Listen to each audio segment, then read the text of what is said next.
Right guys, the usual, it's drifting time at Is Rflx Arena once again. Now I say once again, we've been here for nearly a year now, bringing 8 people per time, absolute assortment of kind of drivers and cars, making sure we've got some experience mixed with kind of the less experience. And we welcome that. Like I said, or like we uphold, is we are here for the grassroots drifter. We bring in the sponsors to help them financially, to support them as best we can. We bring in that variety of cars and nurture and bring together this amazing grassroots drifting community. And how do we do that? Well, you come to Is Rflx Arena, you find a drift venue firstly. Now, why Is Rflx Arena and why so long? Right, this is one of the only places that runs any weather. So it can be dry, it can be wet, as we found, it can be icy. Now it means it gives the drivers absolute freedom to build on what they know and what we can help them with. It gives them absolute flexibility on weather patterns, floor start kind of traction levels, and we can really work with them. So today, the point is we can show you exactly what Reflex is, because this is what we do. Today we're going to be covering not just one, but 2 drivers. One very, very overdue driver. I think pretty much every time we put a poll on the Instagram, you've said the same person. I think he wins every single time, and we haven't purposely ignored you. But it is about time that we introduce him. There is a second driver. Now, he's one of our up and coming, and in the short time he's kind of been with us, I'm just gonna say it, I'm astounded at the levels he has jumped. So, let's get to it.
Hello guys, my name's Callum. A lot of you may know me as Hutch through the car scene and stuff, but Since then, I feel like I want to take it a bit more seriously, so I'm working with Reflex and doing days like this at Is Rflx, working our way up, gone to a place like Missouri, and yeah, I mean, just getting the car up to scratch really, and we're not far off. Just need a roll cage, if I'm honest.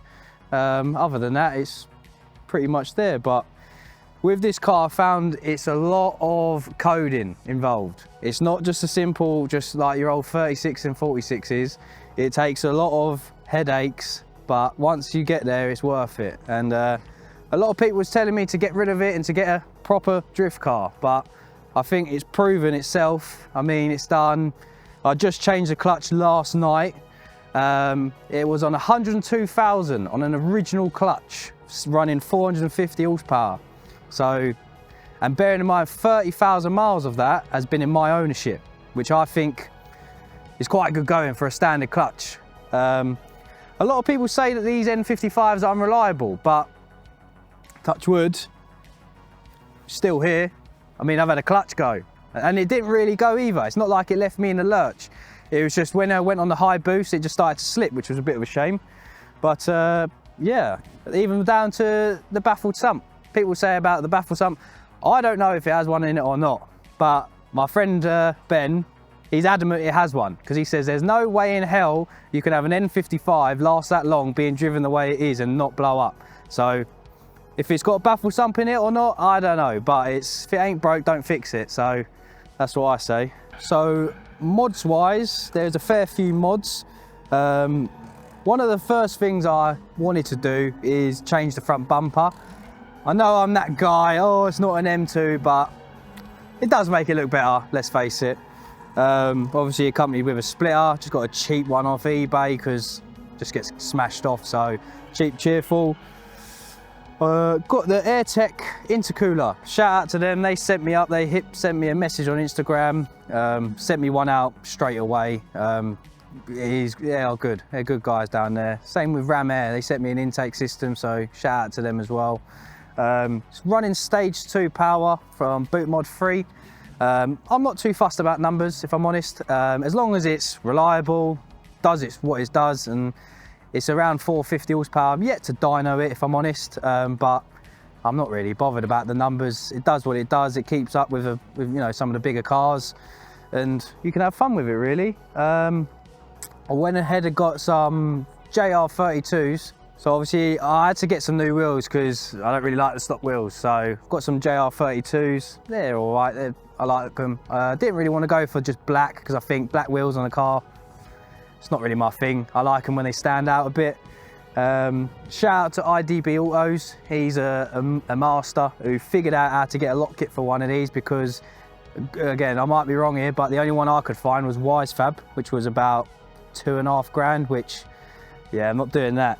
So Doug at IDB Autos managed to find out that a CNC 71 lock kit from an E92 can actually fit on a 2 Series. So since he's done that, it's just changed it. I mean, I've done Missouri with just rack spacers, and it was good, but nowhere near as good as it is now. Like, I mean, the car just handles unbelievable. So he's done a good job with that. Recently fitted some rear camber arms, and again, James will back this up. It has changed the rear end. It has made such a big difference, because I mean, before it was good, but it just can't quite put that power down. Whereas now it's an animal, if I'm honest. I got the M Performance steering wheel with all the gauges and that, so I can see how hot the car gets and that, which is quite handy to have, to be fair. In the car, I got a hydro fitted. It's welded diff as well. I forgot to mention, I had that welded about a month after having the car. So it's quite a nice, concealed, like, neat hydro build. It's not. I'm not a huge fan of having all completely stripped out and stuff. I mean, I still like to have a bit of comfort. You know, I mean, this car can go around the track. It can drive 8.5 hours up to Missouri. It can do 100-mile-an-hour entries, listening to your radio. Well, you used to have heated seats, not anymore, but aircon on, all sorts. And then at lunchtime, off to KFC, didn't we? Went up to KFC, drove back, not a problem, just drove home the next day, 8.5 hours. So Trooper, it's a brilliant car, if I'm honest. I've had a few cars. I learnt to drift in an M2. an OG one, automatic, and it was good, but I wanted to take it a bit more further. So I got an E30, and that took me about 2 years to build, wide body in it, all sorts, and that car handled amazing, but it just wasn't powerful enough. And I thought, I want more power, but I want reliable power.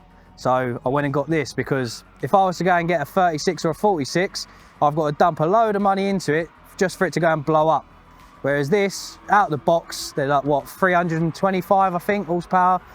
More than enough if you want to do it. A few bolt-on mods and you're at 400 horsepower. And it's a reliable 400 horsepower. I've got the harnesses in there as well to go with the bucket seats. They're nice, comfy. I tried getting them as best as I can to white, but I couldn't find any white ones, so they're like a silvery colour. They come with a Tejuar harness bar, which, again, yeah, it just makes it look a bit nicer and neater, etc, etc. Off the top of my head, I think that's it. I've ordered them. They come Friday. I'm not a cowboy, I promise.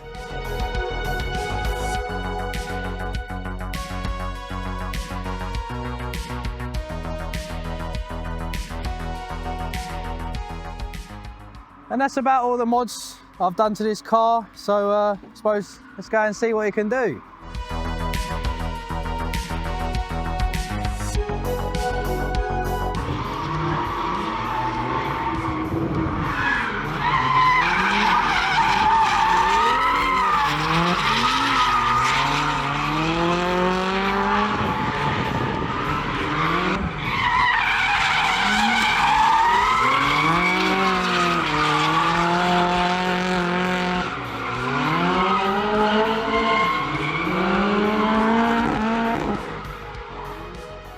Hi, my name's Lewis. I haven't been around for long, but this is my E46. As you can see, it's now red. It was silver before, as you can see on Reflex page. I took a couple of weeks out of the drifting and done the whole car myself. Made a few little changes, changed the diff, changed the gearbox, and a few other little upgrades, and obviously the colour. We are running some 720 style 55 wheels that I've done in white myself as well. We also run some sponsor stickers.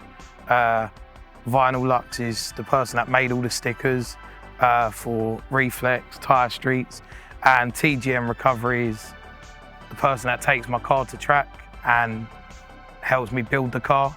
Like I say, last week we had the car in pieces, putting a new diff in, 338, a ZF gearbox because we're thinking about boosting it. I think the next part of the car that we need to change is putting some bucket seats in it. That is on the list, and a full 6-point cage because we want to go to Drift Missouri this year.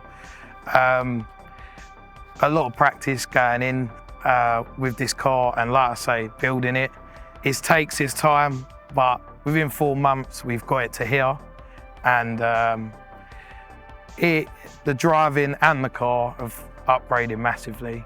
Hopefully, all the future plans go to plan with this car, and we do make October Missouri, because the levels that we're trying to change up to with this car is going pretty well so far. But yeah, this is my E46, now red, not silver. If you see it on the Reflex page, it was silver and now it's red.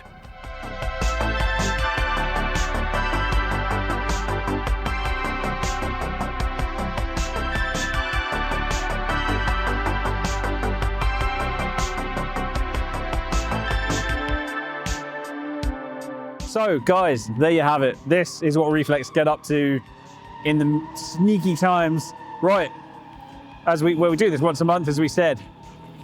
Dave. So, thanks for watching once again. Please check out that merch on the website.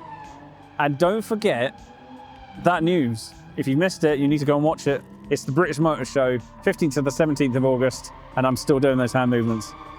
Get your tickets. It's Rflx 10, you get 10% off. Winner, winner. We know what's for dinner. Right, it's been a mega day. The talent we brought, the group that came today, it's been insane. Real level of experience, real level of power. We've had some real dooring action, which we all love to see. Till the next one. See you there.